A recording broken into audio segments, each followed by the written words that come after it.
The trolley problem.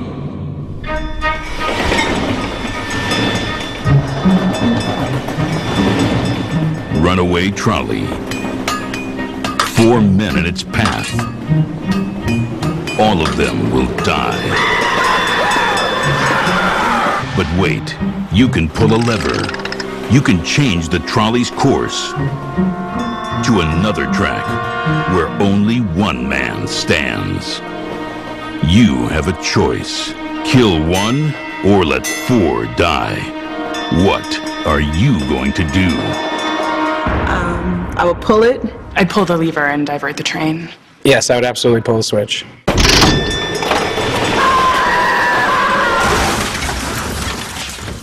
Most people say, yes, that's a morally right thing to do, because what you're doing is essentially the utilitarian thing. That means having one person die isn't as bad as having 4 people die. Absolutely. You're saving 4 lives. There's another equivalent scenario. Same situation. Runaway trolley. 4 men will die. But this time you're on a bridge. And there's a man there. He's fat. Fat enough to stop the trolley and save the 4 men. But he won't jump. He'll need to be pushed. Can you push the man over the edge? I don't think that would be a possibility at all. And I don't think this be justified. I can't do that.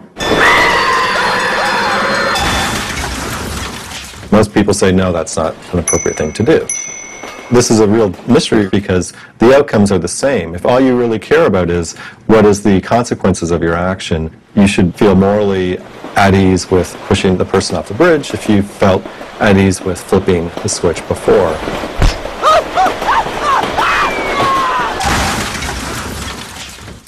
You know, when you play a game, if you learn to be good at it, you find what it is you should have been thinking about. Geopolitical strategists naturally try to understand how the enemy thinks. George Lukoff and Mark Johnson wrote a book, Metaphors We Live By. It explores how metaphors play a role in framing our thinking about the world we live in. In the Cold War, the enemy was the Soviet Union, and Soviets loved to play chess. A U.S. geopolitical strategist, pictured on the right, Zbigniew Brzezinski, pictured here playing chess with Menachem Begin, was Jimmy Carter's national security advisor. He set up the Mujahideen, commanded by Osama bin Laden, to fight the Soviets in the war in Afghanistan.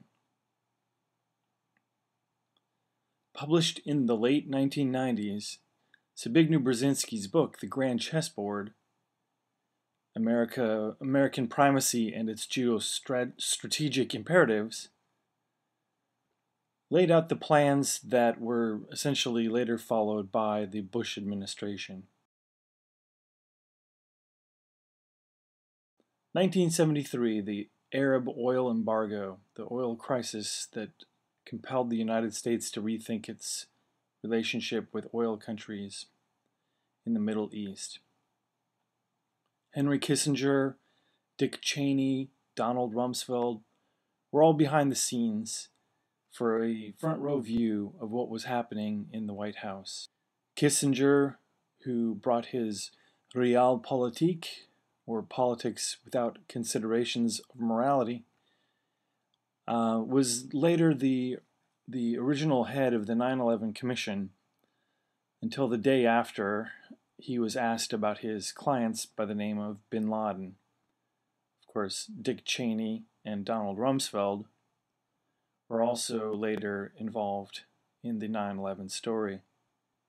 Oilfields' military objectives was a plan to invade Saudi Arabia for its oil. It was cooked up as a result of the 1973 oil crisis. We may be facing soon another oil crisis, one caused not by Arabs but by Mother Nature herself.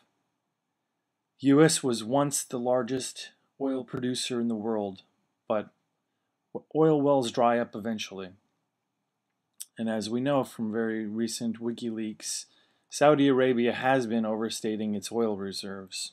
Attacking in chess. William Steinitz, the first undisputed world chess champion, said, "When a sufficient advantage has been obtained, a player must attack, or the advantage will be dissipated." After the fall of the Soviet Empire, the Wolfowitz Doctrine was created.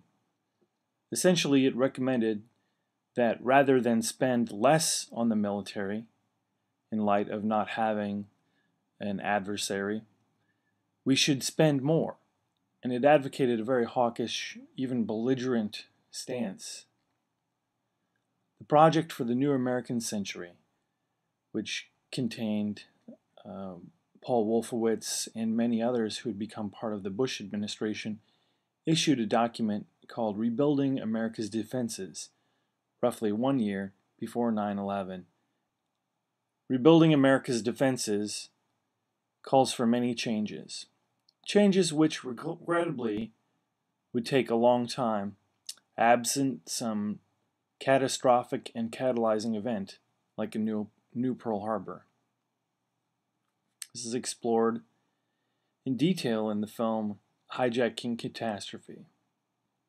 Chess master C.S. Purdy once said, "If the student forces himself to examine all moves that smite, however absurd they may look at first glance, he is on the way to becoming a master of tactics." A move that smites, the Twin Tower sacrifice. A sacrifice in chess is a counterintuitive move that often starts what's known as a combination, a series of very predictable moves which can lead to an advantage or win if calculated properly. Knowing that the United States is dependent on oil, did we see a failed attempt to take control of Iraq in the 1990s? Was this a ruse of some sort, and did the Russians stand in the way? Was the propaganda perhaps somewhat too transparent? Perhaps on 9/11, the so-called hijackers were needed to cause intelligence agencies around the world to think the United States was under attack from a real threat. This would naturally help Putin to give assent to invading Afghanistan. The film Fabled Enemies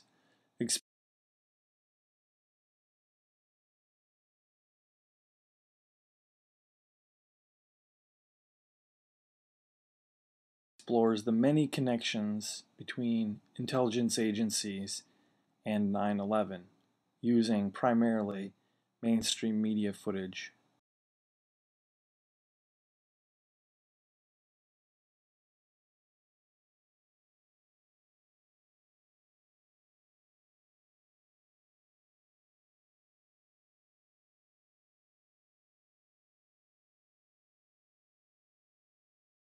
You know what? I would be offended if I thought we had a monopoly on corruption. Prince Bandar would not give us an interview today, but he did in 2001 when Frontline asked him about corruption and the Saudi royal family. But the way I answer the corruption charges is this. In the last 30 years, we have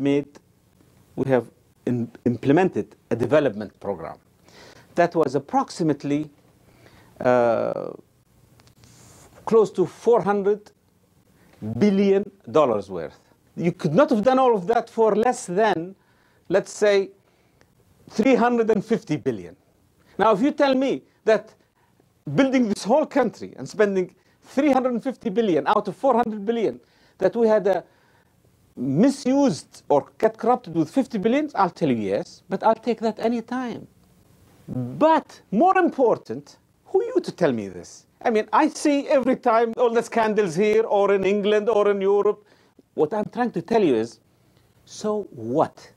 We did not invent corruption. This happened since Adam and Eve. I mean, Adam and Eve were in heaven, and they had hanky-panky, and they had to go down to earth. So, I mean, this is human nature.